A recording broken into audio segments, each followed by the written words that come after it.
Hello, everyone. Welcome back to Sibling Watchery. It is me, Bob the Drag Queen. And today I have a special guest with me to review Season 17, Episode 12, The Charisma, Uniqueness, Nerve, and Talent Monologues. We are joined by Miss Selina EsTitties. EsTitties. Wait, Selina, where you from again? I'm from California. I grew up in the Bay Area, but I've lived in LA like Fresno. Forever. No. I grew up in like San Francisco, but I went to high school in Stockton.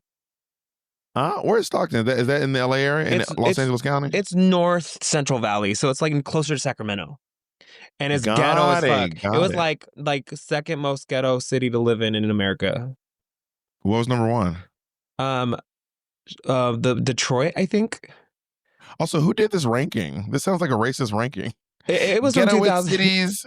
It was from 2006 when I lived there, so that's where it was. Wow, it was probably one of those this? old BuzzFeed articles. That is California, girl. That's where you're from. Shut the fuck up. We're showing her a map of California. She goes, "What is this, bitch? This is literally where you're from, where you've lived your entire life." I'm gagged at the technology. You're gagged at Google Maps? That you can pull it up here. I've never been on what is this, Riverside? Yep. Selina is gagged at screen sharing. I guess you haven't been on a Zoom Zoom call in forever. It's been a while. Before we get started, I want to tell everyone to go out and buy my book. It is called Harriet Tubman Live in Concert. You can get it at readthedragqueen.com. Let's become a New York Times bestseller. Help me out with this. It's my dream. It's one of my dreams. It's not like, oh my God, where'd you get that book from? The Creaty Awards. It was in my gift bag. So we gave them in all the swag bags, and I didn't get a lot of post bags. So I was kind of hurt, but I'm glad that you actually have it and give it a read. Honestly, it's a great book. I'm going to post about it tomorrow because it comes out. Or well, I mean, when this comes out, it'll already be Tuesday, out. March 25th. Yes. Yes. But we're here to talk about RuPaul's Drag Race. So I feel like right now Lana is actually being very self-aware when she's clear. It's clear to her that she's not doing great in the competition. You know oh my what I mean? God! In Untucked, she said, she's like, if I'm in the bottom tonight, I'm going home. Like that's what's gonna happen. And it's like when it's your time on Drag Race, when you're there, you can kind of tell. And I knew, like for me, we both went home 6th place. Me, her, and Monet went home 6th place her first season. It's not a bad spot ranking, I think, to go home at all. But no, not at all. If you make it past halfway, you're doing pretty good for yourself. Yeah. Yeah. Right? I think so. How many girls were on your season? I mean, when I was on the Traders, I did not make it past halfway. So, but you're doing pretty good for yourself. I mean, you got a book. Yeah, I mean, outside of Traders, yes, I am doing pretty well. Wait, I had 12 girls on my season, I think. I want to say 12. We had a very, very short season. We had 9 or 10 episodes. Yeah, so short. I remember I rewatched it and I was like, oh, I'm done. Work. Yeah, if season 12 were my season, it would have ended 2 episodes ago. This season's almost over though. There's only 5 girls left, but I think they're like stretching out the episodes for like a couple more weeks. Yeah, I hope they don't do that nobody go home with bullshit, or we're gonna have a top 5. I don't want no top 5. I want a top 3. I want to go to the finale with the top 3. I want to focus on 3 people individually. Yes, because then there's 4, and then there's always one girl fighting over 3rd place. Lux and Mistress stay fighting over 3rd place. Literally. And Onya Nerve is like, she is the front runner now. She has 3 wins at this point. I mean, as of this point, Onya Nerve has one of the best track records in Drag Race history. Like, she's legit she has one of the best track records on the show. But we are not quite there yet. But she doesn't want the girl to see her as high and mighty. And for some reason, they don't view her the way they view Susie Toot. They are still all viewing Susie Toot as the girl to beat, which is really odd to me because in my opinion, Jewel Sparkles is in 2nd place and Susie Toot is in 3rd place. I agree. I love Jules. I think she's killing it and not getting enough flowers, I think, in the competition. It's so funny. Wait, when you lip sync, how many times did you lip sync before you went home? Oh my God. I lip synced against that girl. I sent all them home. I lip synced against Lux. You sent 3 girls home? I sent 4 girls. Oh, I sent 3 girls home and I beat Lux. Oh my God. Yeah, I think I'm in the I think I'm in the ranking of the top girls who've sent the most girls home. I'm like somewhere. Who did you send home? Do you remember who you sent home? Yeah, I sent home Spice. I sent home the white girl that went home first that I sent home, and then Malaysia. Irene. No. The other one after her. Malaysia. Who went home after Irene? Oh my God, why am I blanking on her name? God. Robin's girlfriend. Robin's boyfriend. Robin's girlfriend. Robin's girl. Amethyst? Amethyst. Amethyst. Oh my God. I don't know why I forgot. Amethyst, Spice. I always call her Robin's ex, and Robin's like, we were fucking, we were not dating. But I always say, Robin, your ex. She hates it. She's like, we were fucking not dating. I say, how's your ex-girlfriend doing? I feel so bad for forgetting. Amethyst, Spice, Malaysia, and then I beat Lux in the Lollapalooza, and then Lucy, I got sent home. She didn't beat me, but I got sent home. Damn, you ate down. Congratulations. You are a great lip syncer, and anyone who's been to one of your shows knows you're a really fantastic performer. Thank you. Do you know, like, I don't know. I don't know if I've told you this. I think maybe I told you once, but I saw you perform in New York at the Monster. You were doing like a gospel number and you baptized the twink. I was doing Saved from a Smoky Joe's Cafe. And I had never done drag before at that point. Like, I was not a drag queen. I was just trying to be a male dancer in California. And then I had gone to New York for the first time, and that's when I saw you. And I swear, in my mind, RuPaul was in the audience watching you at that point. Because I think this was before you were on Drag Race. No, the night that RuPaul watched was a different night. Because that day I remember I was, I did the number so many times. I might have been wearing like this like red velvet coat. What was, do you know what I was wearing that day? You were wearing like a green white sundress, like a pastor white dress or something like that. With like a white crazy wig and glitter. That was the night RuPaul was there. And it wasn't a sundress. You see, I swear, I knew RuPaul was in the room. It was this onesie that I made. Yeah, wait, that's crazy. Yeah, RuPaul was there. The synergy of that is crazy. I remember watching her sneak up the stairs and leaving, and she was wearing like a blue collar dress with a black leather coat, and I was like, that looks like RuPaul, or it's just like a crackhead. It was one or the other. RuPaul or a crackhead is crazy. But yeah, not me, you, and RuPaul all hanging out in the same room together. Isn't that so crazy? Like, well, it was me, you, RuPaul. I think it was Vicky Villanez that night. I was there because Lady Gaga was performing, and she had just started drag. Do you remember her, Mochiel? Yeah, I remember Lady Gaga. Yeah. That's why I was there, because she was performing. She lives here now. Yeah, she lives here now. She's the leather queen, dominating the leather scene out here, and hosting fisting parties. I think. You didn't hear from me. I don't know. I think she's just a great host that I don't know any details. Maybe she just walk around with like a charcuterie. Can I tell you? Boys eating. I was in DC and I was at a meet and greet, and these two boys were hot, and I was like, what's going on after the show? Like, are there any parties or after parties or anything? And like they're like, oh, do you play handball? And I was like, oh, is there like a varsity gay league that's having an after party? They're like, no, handball. And I said, oh. I'd never heard it like that before. And I was like, oh, I don't partake. And they were like, oh, well, you're from LA. Do you know Punch Party? It's hosted by our king, Mochiel. And I was like, oh my God. I had no idea. Have you ever fisted anyone? You have giant hands. Oh, I lose my fist all the time. When I was in P-Town for the first time last year, the Dick Doc, I lost my hand every night. And I was like, how are these boys not have like sandcastles inside of themselves? Was this because you were just trying to finger and then it just slipped in, or? Yes, every time. And I know this one drag queen tells this joke once about like putting two hands and trying to clap and saying that it's tight or something. Yeah, by the way, y'all don't realize this bitch has big hands. When she had those big gloves on, they weren't stuffed. Those are the size of her hands. That's the size of this bitch's big man hands. Yes. I know, I do. I can never get like this. They always struggle with my knuckles, but I don't fist on purpose. It's always like a surprise. I'm like, oh. I hate when I accidentally fist someone. Anyway, back to what we're talking about. So Susie Toot is actually doing her. I think Susie is low key eating the girls up when she talks about the who should go home. She was like, it should be who should go home, not who do you want to go home. And honestly, Susie is right. They copped out. Their answers were weak, lame, sad, and sorry. Onya and Susie are the only ones who answered properly. Everyone else gave a lame ass pageant answer that's supposed to, it's like a fake bad bitch answer. You're trying to be a bad bitch, but you're really giving a pageant answer. And honestly, I don't think it's fierce. It's so lame. It's so lame. So I was the girl. Right, they're basically all saying Susie's better than us. Which is weird because like I don't feel like she's dominating in the competition, right? Like I don't know how they see her as such competition. Rent free. Susie Toot lives rent free in these girls' minds. I'm glad that Onya and Susie Toot called out this like cop out answer, but then it was weird when I'm gonna ask a question, and it's not me being shady, it's a genuine question, okay? Was there a point in the competition where you were like, I'm not winning? Oh, 1000%. I could tell after my first time lip syncing that I was not being I was not one of their girls. You know what I mean? And from there, I felt like I was playing, because I'm a big Survivor Big Brother fan. I like to play the social game of it all. So like from there, I was like, how do I maneuver through here and stay as long as I could? And I became the therapist. Like I was like, come cry on my shoulder, come cry on my shoulder. Very sobriety vibes. And then all the girls would cry on my shoulder. You'll love her. You'll love her. She's sober, Sabrina.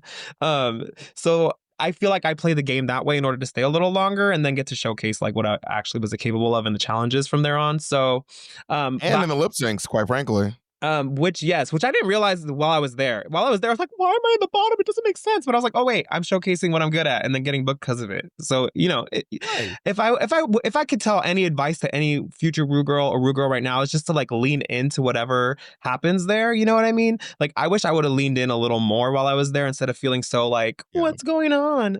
So I got in my own way. So I asked you that question to ask this. Does Sam Star think she's winning Drag Race? I think she thinks she could win. Because you think she could win? I think she can be in the top, but I don't know. I didn't ask if she could be in the top. Could she win? I think she could. I don't think she can. I don't think she's going to. I don't think she's going to, but I think she could. Which is the like cut. She said like cut to me winning. I mean, I would say if there's a world where Susie Toot breaks her ankle, Onya Nerve gets an upper respiratory infection, Jules Sparkles cracks a rib, yes, Sam Star could win. If all that happened, then yes, I could see a world where Sam Star could win RuPaul's Drag Race. Otherwise, girl, you're in fourth place. You're in fourth place. I think she's a good contender. I don't think she will, but I think she'll be up there. You don't think she'll make it to the end? You don't want. I did not say she'll make it to the end. She's not winning. She is not going to win Drag Race. If Sam Star wins season 17, I will eat this fucking camera. Okay, I'm saying it right now. All right. If Sam Star wins, I will piece by piece eat this entire camera. And you'll give me $1,000. That I did not say that. Bitch. Oh, you already. No. That was some sneaky little shit. So the next day. You just being nice. You don't want Trinity the Tuck to come for that ass. No. Oh no, not at all. Not at all. The next day, the girls walk in and they're teaming up because they're doing this like Mad Libs. You ever do Mad Libs? Yeah, of course. Super fun. And Lexi teamed up with Onya because she wants to get some of her shine, which is a good plan. But like I feel like not lately, for the past like 8 episodes, Lexi's plan has been to either avoid Susie Toot or team up with Onya Nerve to get some of their shine instead of being like, just be good. Mm-hmm. Which is great, because I actually think I do think their teamwork helped Lexi with a win this time, but it was Lexi herself. It was Lexi got the win. She's in her head so much. It's crazy. That girl's head is a dangerous neighborhood, and she should not be there by herself. It was what I was talking about earlier. Like I was so in my head while I was there, and I see that in her when I'm there, and I'm like, bitch, get out of there. Like, you're so fine. You're doing great. You know what I mean? Like, oh yeah. Yeah. She's in her own way, but now in this episode, like even in Untucked, she talks about like how she's getting out of her head now. She's good. I feel like this is going to be like her incline up towards the end now. I hope so. Mm-hmm. I was rooting for her from the beginning. I think that Jules is the comedy queen of the season. She is. She's like the unlikely ingenue, which I'm like, oh, work. She's the rom-com diva giving us moments. I think every acting challenge, she's so funny. She's so good. I agree, and she's good off the cut. It's like when Got Mick, and I still stand by this. Got Mick is the comedy queen of her season whatever the season with Simone. Got Mick is the funniest queen from that season. Jewel Sparkles is the funniest queen from this season. She said, I want to sing on that show. My goal in life is to sing on that show where they sell antiques. That's so funny. What show is that? Roadhouse? Antique Roadhouse? It's called Antique Roadshow. Roadhouse is a restaurant. Texas Roadhouse is a restaurant. Selena, I love you so much. I'm obsessed with you. I don't know. I'm not very well traveled. I'm not very like in the know with things, really. You know? Okay, you don't have to travel to watch Antique Roadshow. It's on TV, Mary. We're not going to Antique. We watched it on TV, Listen, Mama. I was referring to Roadhouse, but also I didn't have all the cable packages growing up. You know, my favorite shows. Yeah, we gotta get back to Drag Race. Okay, my bad. Yes. What were we talking about? To be fair, Antique Roadshow is not on cable. I just want to be clear. You're running out of excuses. Listen, Antique Roadshow. You think Antique Roadshow was on BET? No, I was watching BET. Where do you think Antique Roadshow was on HBO, bitch? It was on like PBS or something. So, to be fair, I never heard of that show until like 5 minutes ago. Well, it's basically a show where you go on and people this is crazy. people bring old things that they found and they like ask people to appraise it, and they'll be like, "Oh, I just found this in my grandma's attic." They're like, "This is worth $8 million. It is literally a letter from George Washington." Oh, or they'll be like, "My grandpa passed this down from generation to generation. It must be worth $1 million." They're like, "This is worth $3." That would be a fun YouTube series with drag queens. Have them bring old drag and we see how much we can sell it for. And I can appraise it. Yeah, depending on who it is, we might get some money. If Monet bring her old stuff, it's all from Rainbow. We're not getting no fucking money for that shit. I don't think that Lexi has a good sense of humor. I don't think she's good with the wit. She's too earnest. You know what I mean? I think. Yeah, there's too much going on up between those ears, in her noggin, and like these jokes don't make sense. They're just not landing. Yeah, no, it's like, and it's a very telling, like, too, like I talked about earlier about New York drag. Like, I would go to New York and study the queens there and bring that vibe back to LA, because there's not a lot of hosting on a microphone for 2 hours by yourself here in LA. Like, that doesn't really exist. And I created that and carved that out for myself here to be able to be good at that, because I saw that it worked in New York and I lived for it. But that doesn't happen out here in LA. And I know she's from Tennessee or Chattanooga or something, but she lived in LA for a while. That's how I known her beforehand. And yeah, drag shows here, you don't really get that in LA unless you're Morgan McMichaels. I understand. I don't know if I misheard this, but I went to Barracuda last night, the closing of Barracuda. Rest in peace. RIP to Barracuda. I think there's only one show left in New York, in Manhattan, that is hosted by one person doing the show by themselves, and it's Keisha Carr. What? That's it?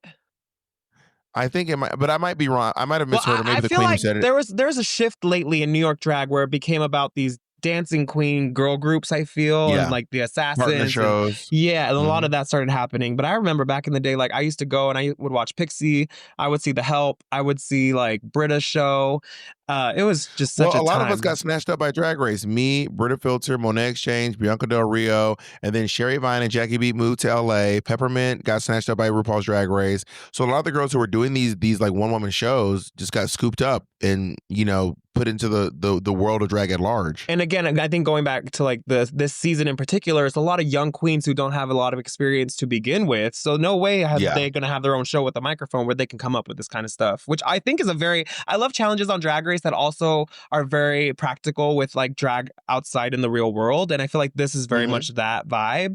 And I love when a challenge allows for us to like really utilize real talents that we use in real life on the show. Well, speaking of talents we use in real life, let's say this. So, and drag outside in the real world and monologues, they're writing their own monologues, like this charisma, uniqueness, nerve, and talent monologues. You know, which stands for cunt monologues, like vagina. It took me so long to realize that.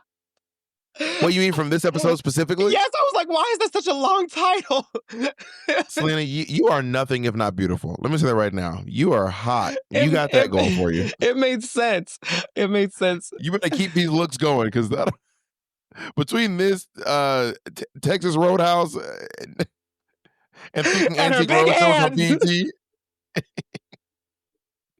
So Susie, they're all getting their like their prompts, and Susie's was like a loss that she's had, and she's like, I've never lost anything, and I was like, this is crazy, because bitch, you have lost so many challenges on this show. Like you've lost many challenges. You've been very close to being in the bottom. She lost her taste before Drag Race. Like literally. And then later on they're like Susie's describing the spelling bee story, and the fact that she's literally describing the Snatch Game. She goes, I lost because I was too confident. That's literally Snatch Game. You went in too confident, you landed near the bottom because you were too confident going in, and she didn't want to take anyone's, but she's like, well, I'm not worried, it's going to be great, and it was not great. That seems to be her vibe, right? Like, do you think she's aware that she's being overly confident, or you think that's just how she is in real life? Like, because there is everyone's telling her. There's a sense of putting on, you know, sometimes for girls when they're there, and Sam's putting on. Sam's confidence is put on. Susie's confidence is real, and everyone keeps telling her. So I think she's aware. Do you think she'd have to be pretty daft? Consider it delusional or not? Yes. Yeah. I think Susie Toot is actually a front runner in the competition, but her level of okay, not necessarily, because when she's aware that Anya Nerve is the front runner, like I have a note for that later on, but she still goes into certain challenges like, I'm going to eat this up and I'm going to win, and she doesn't, and she doesn't deserve the win. Like she really would, like her snatch game delusion. Yeah, but on other stuff she's not delusional because she is quite creative. She's very smart. She's very cerebral. She likes to say. So I think that in some areas she's completely justified in her confidence. In some areas it's like delusion. Yeah. But also guilty. But also, we're drag queens. We're delusional, bitch. We kind of gotta be in order to like kind of survive, you know? Literally. I think we also forget guilty. That. So Jules is once again picking the order of the show. Oh my God. And at first so she's exciting. like, I'm gonna be I'm going to be a mess, but then she ended up not being a mess. She was like, I'm just going to give everyone what they want. They bullied this girl into submission. Yeah, because she was handling that shit with the way that she was like maniacal, Dr. Burns, Mr. Burns. I was like, yes, we like to see it. But then she ended up not doing it. Yeah, she bent over. It's fine. Maybe she's nervous for the challenge. She's too sweet. Jules is so sweet. I could have a friend like Jules. She'd be easy to take advantage of in a friendship. Oh, so you admit you take advantage of Monet? That's what's happening. Yeah, she's easy to manipulate, and that's why I like you. I know. I do bend over so easy. Even though I'm a top bitch, I will bend over for trade. It doesn't matter. But I do stand up for those people, though. When someone else is trying to manipulate, I say, hey, watch it. Don't you dare. Don't you dare. Susie Toot trying to choreograph Jules Sparkles is sending me to the moon. Susie Spielberg is what I call her. Is that what... Girl, Susie Spielberg, fucking, she really thinks that she is like Susie Graham, like Susie Martha Graham. You know what I mean? Susie Ailey. Yes. It is crazy. I kind of live for it though, because like, I like that kind of bitch in real life. Like if we're working on a project together, like I like a girl that's like that because I feel like I want to be like that, but I don't speak up too much. So I live, but on the show, it's kind of like, okay, girls, competition, calm down, you know? It's funny. Well, fun fact, I know, but it never came to fruition because I guess, I don't know. People say I'm intimidating, which I think is crazy. I think I'm actually quite like approachable, despite the mean look on my face. But when I meet people, I'm like very friendly. Like, hey, I give you my number. I say call me. So we were at a movie, and Selena was like, I want you to help me with my one woman show, and I was like, I would love to. But she never called me. You know what? I'd be texting you, but the messages be green, and I'm like, oh, maybe. That's my phone. I have. Oh, no, you gotta call her. You gotta call her. I have a Google Pixel. That is my phone. I have a Google Pixel. Okay, you have to get over it, Mary. I was like, I don't know. Maybe my messages weren't going through, or she didn't see it. And I know everyone can afford it. You were also on tour. Not everyone can afford an iPhone, Selena. Oh, you can, Miss Madonna, because I think that's what happened. You were on tour with Madonna at the time, so I was like, I don't want to bug her with this. She's busy. She's on tour. Well, I would still love to help you. I'm currently rewriting my show too, which I'm very I'm excited about. So yeah, maybe I'll ask you for that. That'd be cool because reach out. I would love that. Reach out, sister. Another thing, I love you so much because one time I was walking home from the gym and these two black men pulled up next to me and I was like excited. No, I'm just kidding. But it was Bob Monet in the car and they said, get in the car, Mary. And I got in the car and they're like, what are you guys up to? Or what are you working on? I said, oh, I'm actually writing a musical. And he's like, I'm writing a musical. And that's when you played me your Harriet Tubman music for the first time. Yeah. And I was like, oh, this is so good. It's so good. Thank you. Oh, thank you. I'm very proud of it. And you all can go hear the songs right now. They're in the audiobook. And I don't really tell people this often because I want you guys to like buy a book. But I will tell you this. If you have a Spotify premium account, you get 10 free hours of songs 10 free hours of audiobook every month. Oh, my book is only 5.5 hours. You can listen to my book and like 80% of Michelle Visage's book for free on Spotify. In fact, it's not free. You're already paying for it. I just read La Roche's book. And it actually, I really lived for it. It was so cute. He has a little bit of a speech impediment, so it was kind of fun. Oh, did he? Yeah. Also, if you have an Audible account, you get one free audiobook every month. It should be mine. Get it on Audible and get it on Spotify Premium because you already paid for it. Just do it. Just do it for me. Yes, dear. Is listening to an audiobook, would you consider reading a book? Yeah, I do. Yeah, you do. Sure. My friend's like, you're listening to a book, bitch. I mean, you are listening, but I consider it you consumed the book. So I would say, yeah, I read your book for sure, 100%. So your friends are haters. Yeah, that's what I said. Yeah, they're haters. Let's go on to the makeup moment. So Lana Lana Jarre being a pro clown is so iconic. I am obsessed with clowns. I need to see the Lana Jarre clown pictures. I need them more than I need my next breath. I want to see Lana Jarre's clowning. I wonder if they exist. They probably do. I mean, someone must have Googled it, but I did not Google because I came straight here. I watched the episode and I come straight here. Well, you got to Google Pixel. But and I know I got the Google Pixel. I didn't even bother to Google it. But I want to see her fucking clown pic. How do you feel about clowns? I am not afraid of clowns. I used to go to Reno when I was a kid a lot with my gay uncles, and we go to Circus Circus. We always stay at Circus Circus, and there's clowns everywhere in there. So it never really scared me. I feel like I grew up with them, and yeah, clowns don't scare me like that. And I love Pennywise. Like Pennywise is like one of my favorite little moments. Which Pennywise? Skarsgård? I like them both, but I love Skarsgård. Skarsgård is such a drag queen. That bitch will transform. Did you see Nosferatu? Vampire dick. I've not seen it yet. Oh, it's so beautiful. It's so beautiful His to dick watch. Is in it? Nosferatu dick. Yeah, I don't think it's his dick. I think it's a prosthetic. It's a prosthetic. Oh, well, damn. Okay. What does it look? Is it like a monster dick? No, it's it's like a person's dick, but it was like an average size. But I would think Nosferatu with those big ass fingers would have a honker, and he didn't. And that's what you can't always judge a penis by the size of the hands. You know what I mean? Are you a size queen? No, but I do. I like all sizes, and I love the exploration. Oh! Actually, that is like. I mean, for as big as his body is, it should be a little bigger. I feel proportionally. Well, I mean, but also, but it's an average. Penis, it's an average. Looking at a flaccid penis, you can never tell how big it's going to get. But that's what I was going to say. I love a flaccid dick and being surprised, by what it turns into. That's my favorite thing. I don't really care for hard dick pics. I love flaccid dick pics. That's my favorite thing. In fact, if you see a big flaccid penis, it's usually not going to get much bigger. No, and oh my god, I had a hookup. Okay, Jacob, I'll be quick. I had a hookup, and this guy used to work at this plastic surgeon office in Beverly Hills, and guess what it was called? Free advertisement, I guess, but it was called oh my god, it was called Himplants. And it's implants and it's dick implants. And I was like, okay. And he was saying that, like, I was like, oh, like, what kind of guys? Was it like a lot of white guys that go get? And he's like, no, it's all kinds and mostly like Black and Latino. And I was like, oh, that's interesting. And then he was like, well, what does it do? So it's like a silicone, basically like hot dog bun that goes inside of your dick. And it's like a little, and it makes it big. And he's like, a lot of guys want it because they just want the look of it to look big in their pants, but it's not functional. Like, you don't get harder, or like when you're hard, it's not bigger. It just is that size and stays that size. It's like those big silicone pump dicks that you see at the Eagle. I feel like if you have silicone around your dick, that silicone can't get hard. No. So it's like one of those stress relievers. Yeah. It was like, it basically was like a slice of silicone that they just wrap around on the inside. And like I don't like it. Me neither. I don't like it. But we're gonna move on. I'm upset. Sorry. I'm very upset about this. I mean, just be happy with the dick you have. There's no clown pictures on Google.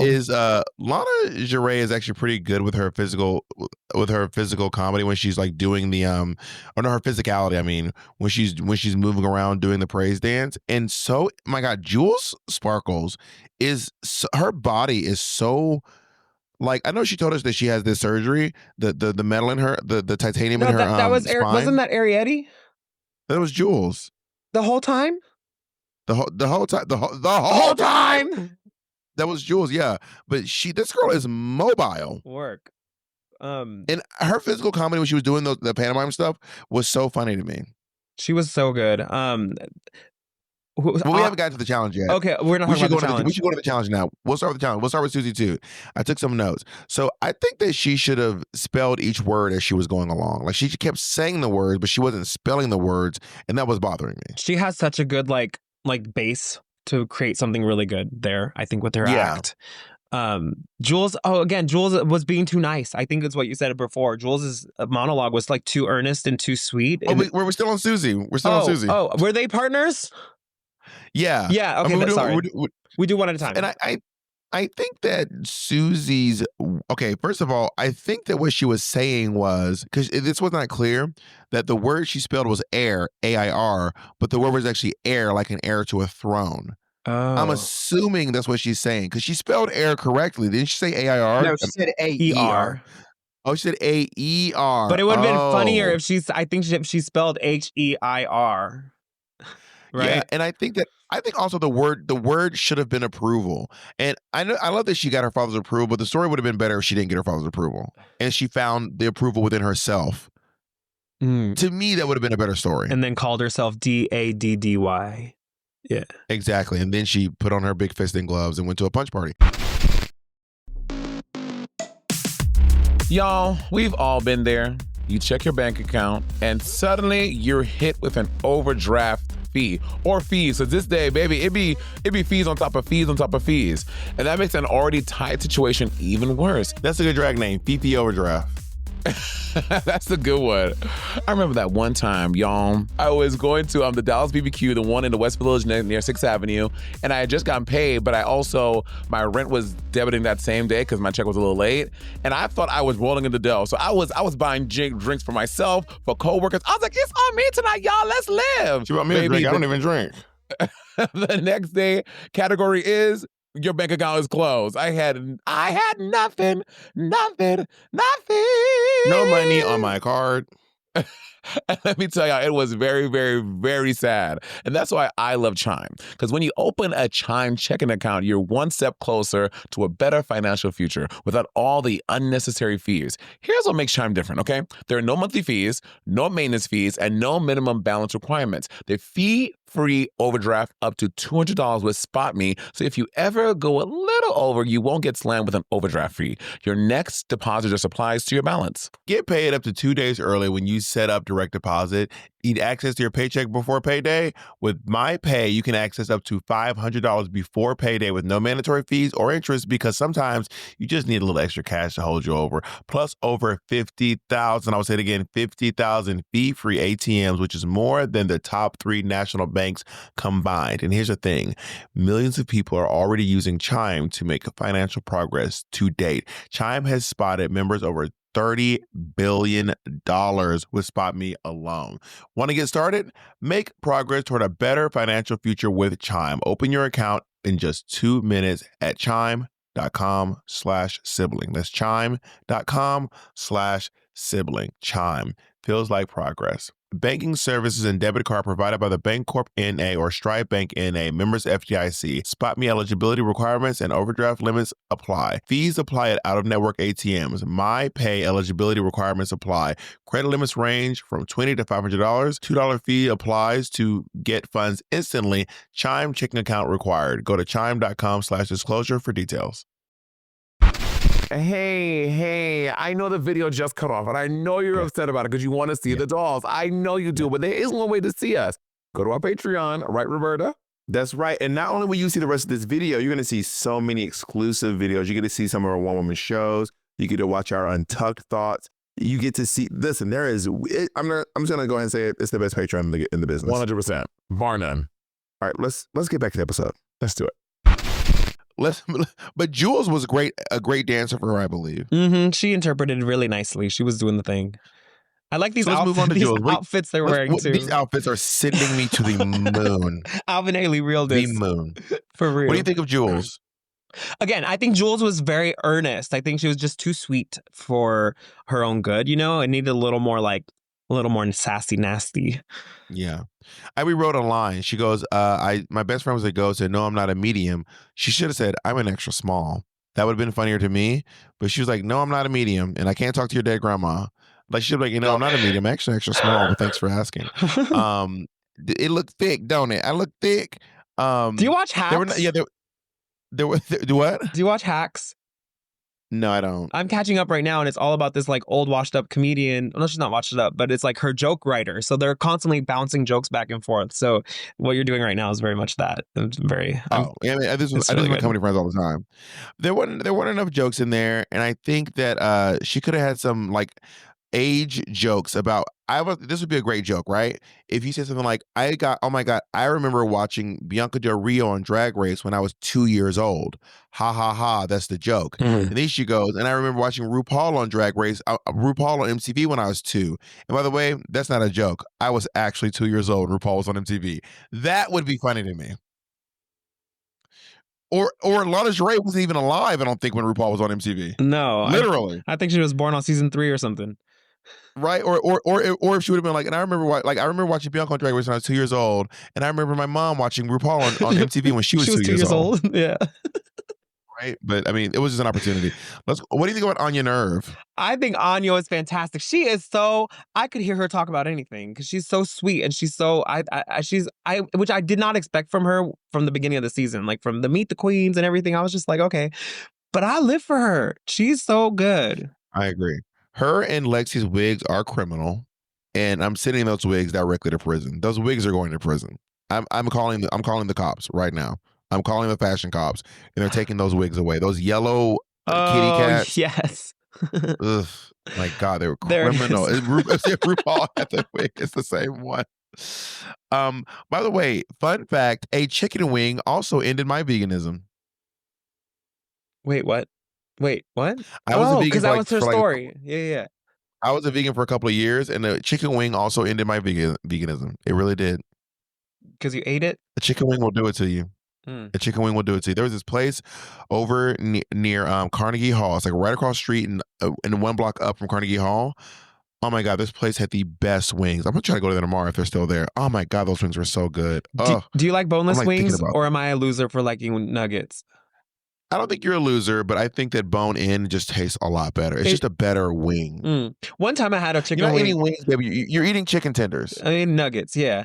One time you're eating nuggets. I had a wing and I ate it, and on the bone there was a feather that came out of the bone, and that kind of disgusted me. So I kind of stopped eating on the bone since then. I'm going to ask a question that seems really rich coming from me. It's going to sound really rich coming from me. Do you have ADHD? No, I don't. And can I say, I'm not someone who like blames my laziness on ADHD or autism or anything. I'm not that person. That is not me at all. And how often do you get asked the question, do you have ADHD? Never. You're the first one. You're the first person. I also don't talk to a lot of people. I'm very lonely. Oh my God. Selena, you have my number, bitch. Call me. Okay. You can come and hang out. Okay. Anyway, let's go on to Sam Star. I think that it would have been funnier if the poster said, vote Sam for homecoming. Oh, she pulled out a poster during her number. No, she said the poster got vandalized and said, vote Sam for homecoming queen. And King was scratched out. It would have been better if it said, vote Sam for homecoming. Yeah. That would have been better in my opinion. You can flip the story a little bit. Sam's story wasn't great to me. Like, it wasn't great. Her and Lexi were not. Lexi did a better job. Lana did a better job dancing for her than she did for Alana, in my opinion. But to me, Sam's story was kind of like, it was lame. Sam doesn't I don't care about, like, no one cares. Not no one cares, but it's like watching everyone talking about Jamie. Like, I don't care about this guy's story. He's annoying. He's annoying. I don't care if he gets to wear a fucking dress to prom. It's the same as, I don't care. Dear Evan Hansen. It's like, give me a white twink and I won't care about him. You know what I mean? Like, it's like, it's like literally the whole story is about a kid wanting to fight the fucking dress code. And I get it, you're trying to break against gender norms, but like, girl, it's a dress. You're at a private school where you wear uniforms. There's a dress code, Mary. Also, didn't she go to prom in like 2019? Like, yeah, I don't. Tired. Whenever I can be like, this bitch is fucking annoying. I don't care that you didn't get to. They're telling you not to wear your fucking dress. I don't care. She's your new Blair Sinclair. What you got against little white twinks? So. Isn't that your type though? Because I like white twinks, but I like black twinks. I like a lot of people. Everyone thinks that I only like white twinks. I will fuck a white twink, but I also will fuck someone who's not a white twink. But everyone thinks like Bob only wants the white twinks. But that's in their head. I wonder if this is like a case of on the school ground where you pick on your crush, like you make fun of them and stuff. That's really what's happening here. Because I will say, I assure you, I do not have a crush on Jamie or Blair St. Clair. You wouldn't hook up with Sam if they offered. No, I think he's kind of hot, and I'm not into twinks or white skinny people at all. But I think I would. No, I have never looked at Sam once and thought to myself, gotta get some of that. I had an epiphany. And to be clear, just because I will have sex with a white twink does not mean I will have sex with any white twink. That's crazy. I think, like, again, people think that I'm like only obsessed with white twinks. I have had sex with white twinks before, but I've also had sex with a lot of people. I would say most of the people I hook up with are not white twinks. What's your epiphany? My epiphany was I realized that if you get a twink, I should have done, because twinks have always been attracted to me. Like twinks love me for some reason, but I don't care for them because I'm a big boy. I wanted someone who's a little bigger who can handle me. And but I realized, twinks eventually turn into twunks and twazzes.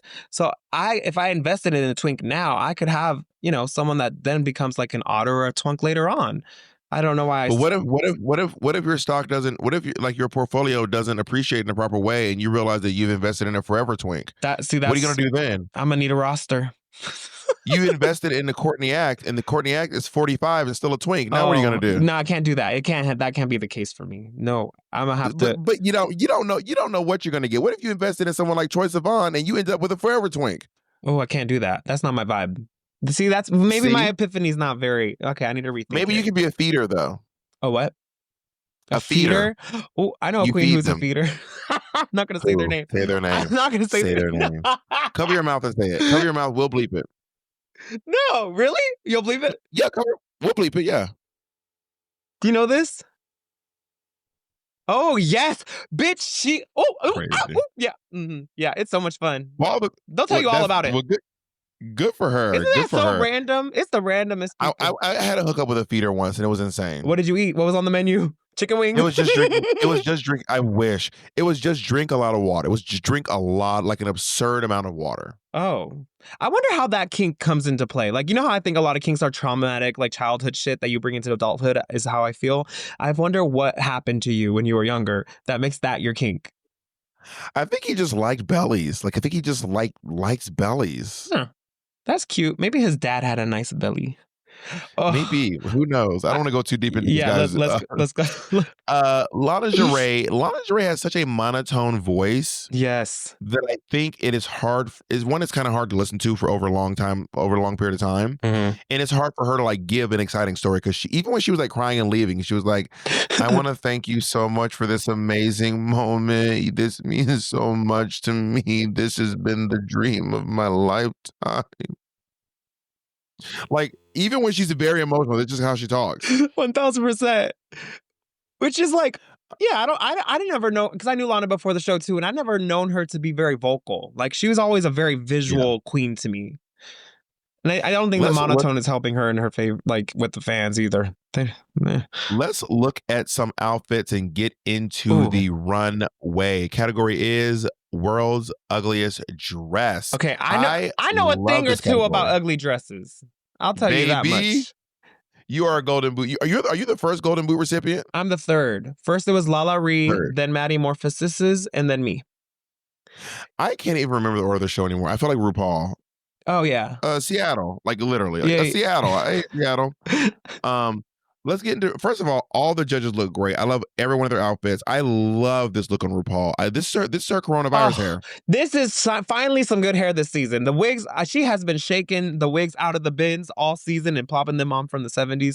This wig is delicious, finally on the runway. I feel like this is the wig that she wore on the, if you look up the All Stars with that Shea Coulee one. Uh-huh. Right? That's the wig, and it looks amazing. I love this outfit. I love her in a structured shoulder. Let's go on to Suzanne Tooth. This dress is hideous. She nailed it. This is a hideous dress. And I don't know if you noticed, but she painted her neck green. I did notice. Yes, I did notice. I'm not that colorblind. I don't think, have I ever seen a yellow like pin curl wig like this before? I don't think I have. Did Cardi B wear that? I don't know. Cardi B.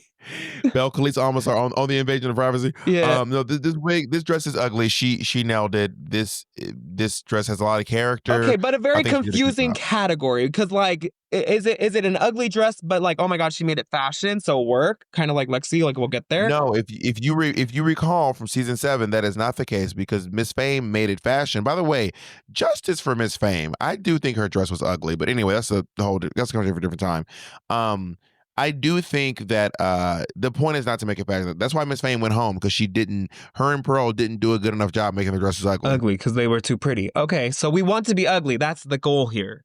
Got it. Yes, which is where Jules Sparkles made a mistake, because Michelle was like, "This dress is not ugly, bitch. This was fashion. We wore this. This dress was very on brand. I mean, not on brand, but very fashionable at one point in time." So Michelle was just more offended. She was like, "How dare you call my life ugly?" right? The shoes are ugly. The shoes are hideous. Oh yes, that's a Brita filter heel, honey. The Brita filter special. The Brita filter special, baby. No, that is. I actually don't think this dress is ugly enough, personally. Yeah, no, I actually love the fabric on the bottom of the dress too. It's really, I live for that kind of taffeta. But she also in Untucked was saying like, it's not my fault I can't make a dress look ugly. I'm just too gorgeous. And I was like, yes, bitch. No, she could wear an ugly dress. She just didn't wear one. Like that's also a lame. Like when people are like, I can't. Like one of the designers, like I think it was Jeffrey Kelly, was like, I just can't make an ugly dress. Of course you can. Oh, I remember. Yeah. Of course you can make an ugly dress. This is bullshit. You can make an ugly dress. Like, don't fuck. I'm not fucking stupid, bitch. You can wear an ugly dress, bitch. Can you give me criteria of what an ugly dress should contain, or is it just subjective? The silhouette, the silhouette is not flattering, which I will say the silhouette is not great, but it was flattering at one point in time. I will say the colors don't match. The fabrics themselves don't match each other. Maybe they clash. Okay. It's too short, it's too long. I would say a great idea would be a dress where the sleeve. You ever worn a dress that was too small, so the armpit didn't go up to the armpit? The armpit went all the way down here. It was like one of those web things. If the gloves don't fit and you can see the webbing between the fingers. Yes. Another great idea would be if it's unhemmed, if the hem is undone. If the zipper is exposed, if it's got one of those wiggly zippers in the background where your spine's all wiggly. My first design challenge. Jeez, drag me. Yeah. But and then you like sew the zipper on, but you sew it on so you can still see the zipper in the back. The one's higher than the other. Yeah. Yeah, uneven seams. There's so much stuff that can make a dress hideous, in my opinion.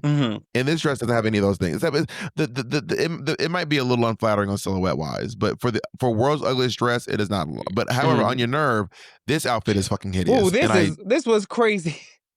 That cut of the blazer or whatever the dress is insane, and it's these monster feet in Untucked. They kept zooming in on her feet clumping around the workroom. The fact that she's still wearing a heel is hilarious, by the way. It is crazy. These talons are crazy. And just like the smallest little ruffle feather in the back. Like usually that's the biggest part of the turkey. And it's just like she's just going to put a headpiece on. And what's also what makes this particularly great, I think this is the kind of outfit that you'd be embarrassed to walk out in like a middle school, elementary school play. Like you'd be like, I am the turkey, gobble, and gobble, I gobble. am what we have for Thanksgiving. Yeah, I think she nailed it. Also, Lexi Love nailed it. This dress is hideous. I love. I mean, there are parts that are a little too pretty, but the gloves are off, which I think the corset is gorgeous. I love the corset and the cinching in the waist. It is a nice corset, but I love like the tool on her feet is unflattering. Those toes. The fact that the tool skirts themselves are not like well done. They're like bustling out to one side. Like this concept could be done well and look nice, but her and her team, they chose to make it not nice, which I appreciate. I thought it was very pretty for being the ugly dress. For you. That scans Hello. For you. Let's go on to Sam Star. This is not by any measure.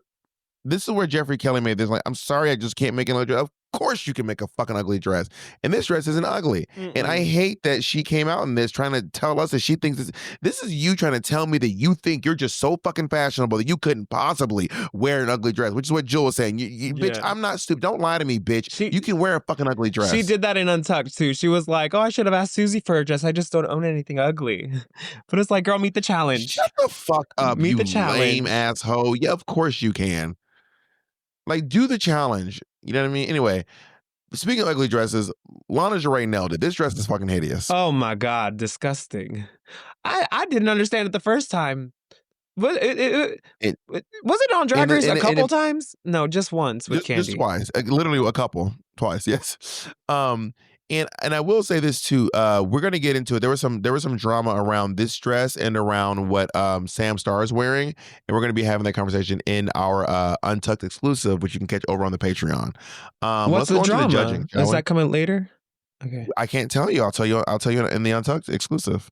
You all better sign up. I'm a if you're cousin. Not subscribed to the Patreon, you're only getting half the story. You know, I used to be an auntie, and then when I got on Drag Race, I subscribed down to the $5 tier. Because I couldn't afford it. Wow. You know what? Valid and fair. So let's go on to the judging. So they like Jewel's story, but they didn't like her dance. Oh, okay.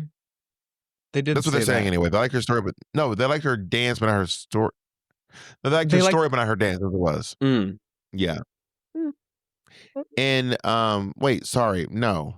No, they liked her dance, but they didn't like her story, right? It was Susie. Sorry, Susie. They liked Susie's story, but they did not like her dance. I thought her dance was not great, which is crazy because she was trying to choreograph Jules, who I think is better physically than she is. Yeah, she's an enigma to me. Yeah, I don't even remember her dancing. Jules, it was not great, but Jules, they loved her dance though. Yeah, she's good. That bitch can twirl. She is the epitome of like the young generation of Drag Race queens who like perform at Play Nashville and then get on Drag Race. Like she is that kind of. She is that girl. You know what I mean? And she's very that. She's got it. And I think that obviously, you know, when it all came down, Onya and Lexi both won the challenge. They were judged as a team. So Lexi now has 2 wins. What? I live for whenever Lexi is in front of the judges, she go, she just turns into a football jock out of nowhere every time. And she's always like, I won't let you down. And I'm like, whoa. Honestly, iconic behavior. Every time. Go back and look at it. It's my favorite thing. I always look for it. I have to go check it out. But Lexi and Onya win. Lexi has 2 wins. Onya Nerve now has 4 wins. She is one of, I think, 3 queens. Or maybe I might be getting it wrong. I know that Shea Coulee got 4 wins. Sharon Needles got 4 wins. But on their original season. So I think she's one of very few queens who got, and I think someone else got 4 wins but didn't. Oh, Shea Coulee got 4 wins but didn't win, and someone else got 4 wins but didn't win. I can't remember, but yeah, I think it is a very. She became a statistic. Group. Yeah. Yeah, it is a very elite group of people that Onya Nerve has now joined, and if they still keep going on about Susie Toot, I'm gonna be like, honestly, as Onya, I'd be like, good, don't say my name anyone but me. You know what I mean? But I think she's smart. Onya even said it too. She's like, I'm not trying to let these girls think that I'm hot shit, because she sees obviously it's not working for Susie and they're all coming against her. Yeah. There's so many like workroom dynamics that people don't really understand if you're not there that come into play, which I love for, because that's all social game vibes, you know? It's just very traders and everything. So I was always in tune with that. And Onya is so happy for other girls when they get victories. And you know why? She's not intimidated. She doesn't think they can beat her. So she seems more happy for Lexi than she is for herself. Yeah, she's like, oh, I've been here before, honey. Come here. She's like Beyonce giving out like a bucket of white roses to queens, you know? No, literally. And then Sam Star and Lana Jarrett are both in the bottom. And they lip sync. And to be honest, I don't think it matters how Lana Jarrett does, because she's going home. Yeah, it's written in the stars. It's basically 6th place. That's where I was when I went home. And at that point, I had lip synced already like 4 times or something. I'd sent home 3 girls at that point. So I was like, okay, I'm pretty sure it's going to be me. And I tried to create drama as one last hurrah, and didn't work. And I went home. And she said it too. Like, she knew. Yeah. I actually think that Lana did a better job in the lip sync. She didn't like crush Sam Star, but she did a better job. And also, Lana looks so hot in this lip sync. What song is it? I didn't fucking listen. I don't give a fuck. Lana Jarrett looked amazing.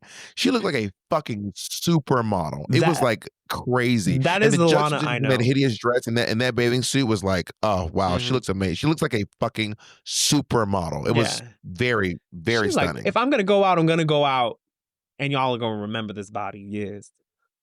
It was a very heartbreaking like send away. Like, she was very, heartbroken. I felt for her. I just want to say, Lana Jarrett, honestly, I like her. I think she did a good job on this season. She didn't, not enough to win, but like, she represented herself pretty well. To be such a young queen, I think that she is like in a great position to come back and do a good job, or even not come back, but like go on into the world, learn more. She's learning that it's not all about like being stunning. She's learning about she's actually like, she was good in the roast. She had good moments of like performance, and I think that she's realizing that now. And I think that I hope that she's like seeing the value in having that be part of your drag bag of tricks besides just standing around being pretty, because she's actually a pretty good performer. She's obviously a great lip syncer. She was even good at the roast, so she's a pretty good writer when the time comes for it. I think that she should lean into it more, and she did a good job on the season. I think too. I'm very excited after being on Drag Race is watching how girls navigate after their season, because I think for a lot of girls, getting on Drag Race is the goal, and then they get there and then the goal's done.